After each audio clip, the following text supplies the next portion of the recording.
All right, welcome back to the Onebar and Lupagus show. I'm Onebar with Lupagus. We're going to talk about some guys that flying under the radar. Maybe it's a starter that's not getting as much love as they should. Mhm. Maybe it's a guy that is on the cusp of making the roster. It's not getting as much love. But in the comments, let us know some of your guys that are flying under the radar. Yeah, the definition of under the radar is very broad, and we're going to really pull it to each end of that spectrum. Before we do, subscribe to the channel, like, and comment as well. And you know what? If you got a couple extra bucks laying around every month, become a YouTube member. Why would you not do it? But hit that sub button. Hit it hard. Let's go, baby. All right, so we got about 5. Let's start off with one of our free agent signings this offseason. Jihad Ward. So we bring in Van Ginkel, we bring in Gennard, we draft Dallas Turner, and Jihad Ward, who is a damn good player in the league, has started 35 games in his career, played 102, and has 18 career sacks, 5 sacks last year. Yep. Getting kind of lost in the shuffle, but Jihad Ward is a hell of a depth piece. You talk about a really good depth piece. He is that. And what I love about this, even with the top 3, you're going to keep guys fresh with this rotation. And you got Jihad Ward as like the 4th guy who is an excellent pass rusher in his own right. Mix that in.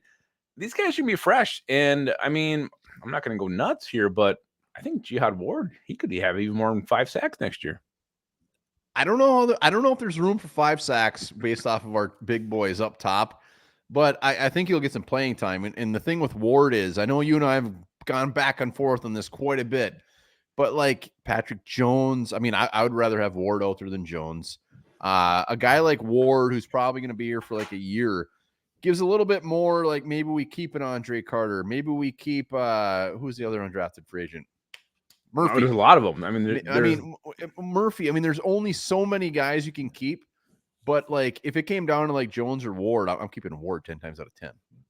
Yeah, you're gonna probably keep the veteran who's proven it season after season. So again, no one he's not getting any buzz, any talk. You watch these OTA reports that come out, nothing about Jihad Ward. So again, you can almost forget he's even on the team. It's been so silent on his front. It's like the hunt for Red October. Boop, boop, boop. Ward should be on the radar. A1. Houston. No, that's a different game. So Mr. Ward, definitely under the radar. Let's go to another guy, 2nd year Viking. Let's go to the tight end, Josh Oliver. TJ Hawkinson probably going to be on the shelf for a good part of the first part of the season, I should say. Josh Oliver's looking good in OTAs. Yeah, I know you're higher on Josh Oliver than I was last year. I just thought you bring him in to run the football. We don't run the football, but now you look at what you have now. You have Aaron Jones in your backfield.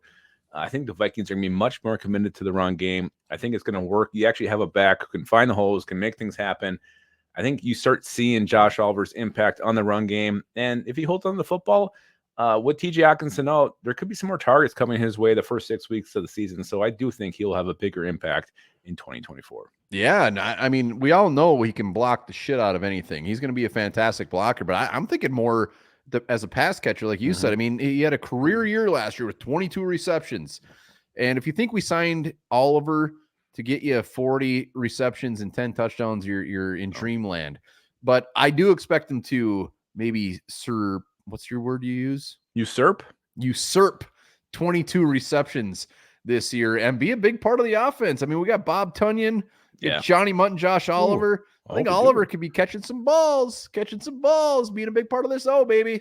Yeah, and I think he's there for the sneaky plays. Like everybody's going to focus on, Justin Jefferson, Jordan Addison, humble Josh, Aaron Jones, and all of a sudden there's fucking this guy Oliver scampering down the field untouched, unscathed. What else we got? I'm gonna go with Ed Ingram. We re-signed Dalton Reisner, and I was shocked by the comments that we saw coming, on Twitter, on our page. Let's put him at right guard and replace Ed Ingram. Ed Ingram actually improved in year 2. I think he graded out well with PFF, whether you like that or not. No. I just feel like he took a step in the right direction. You saw him cut down on the stupid mistakes he made as a rookie. You like to see a player progress in his 2nd year. And I think Ed Ingram did that. And let's see what he can do in year 3 if he can make more strides and be more of a complete player.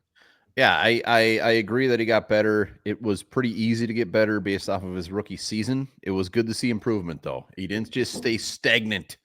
And he got better. I mean, he graded a 59 on PFF, which is not brutal. Bad. Not bad. No, that is bad. But he had a good stretch and then he had a bad stretch, so it evened out. But he showed some glimpses of a guy that can be a very good guard in the league. He gave up 5 sacks, had 7 penalties, but they didn't waver. Like, he's their guy, and he's still their guy. He will be the guy this year. This is his moment. This is year 3.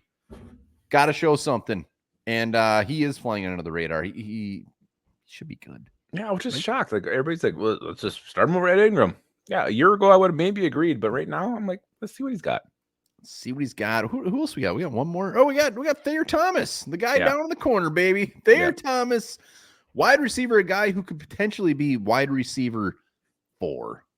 He could be, and a guy who you're already seeing creating great chemistry with our rookie quarterback, J.J. McCarthy. Every time you see a J.J. McCarthy throw those highlights that show up on Twitter, who is the guy catching it? It's number 89. It's Thayer freaking Thomas, a friend of the show, probably. I mean, best friend of the show. Yeah, really is what I think he is. Why did he not make the team last year? He had some other guys with some maybe more size. He muffed some punts as a returner. Maybe fell out of favor with the coaches, but you got KOC talking him up in his press conferences. That's a good sign for his chances of making this team. And you look at wide receiver 4 or 5, wide open right now. There should be more buzz about Thayer Thomas. Yeah, I mean, and the good sign is, like, not all the undrafted free agents from last year are back from last. A lot of them aren't. They brought him back. They see something in Thayer Thomas, and he continues to shine. I mean, he was a name last year that was getting a lot of run in OTAs as far as a guy that's just really standing out. Dude catches everything. When he's at NC State, he was their focal point of their offense. He's been through it. He can return punts. Maybe he had some jitters last year, but he catches the tough balls. Anything thrown his way, he is snatching. He's not afraid to take a big hit. He's just one of those guys I think the coaches probably really, really love that could sneak on not only to the roster, but up the depth chart a little bit. Even a role on? Are you saying a role in this offense? I'm saying that. Yeah, you're damn right. I am. Wow. Well, to be fair, our wide receiver depth isn't great. You mean to be fair? To be fair, it's not great, and he's just one of those possession dudes. Catches everything. I mean, bring it on, baby. He's so quick. Shifty. Project. Route running's good. Yeah, but I think hell of a route runner. We've seen this happen many times to the Vikings and, undrafted guys. Adam Thielen did it. Look at some of those. BC Johnson was a late round pick who kind of slowly developed. So I think Thayer Thomas could go in that mold. I slowly developed. Yeah, you were super slow. Took a while. I don't know. What do you want to do? I can't help it. 27, 28. And the last one we got under the radar, Lewis Seen flying under. Just kidding. He's not flying under the radar. He's probably going to get cut. Yeah, throw that in there. Get rid of him. Yeah, apparently he just cannot figure out the playbook. Give us some guys in the comments who's flying under the radar that is just a sneaky guy. And remember this, back in 1963 and maybe 5 years after that, Pizza Hut had a mascot. His name was Pizza Hut Pete. Peter.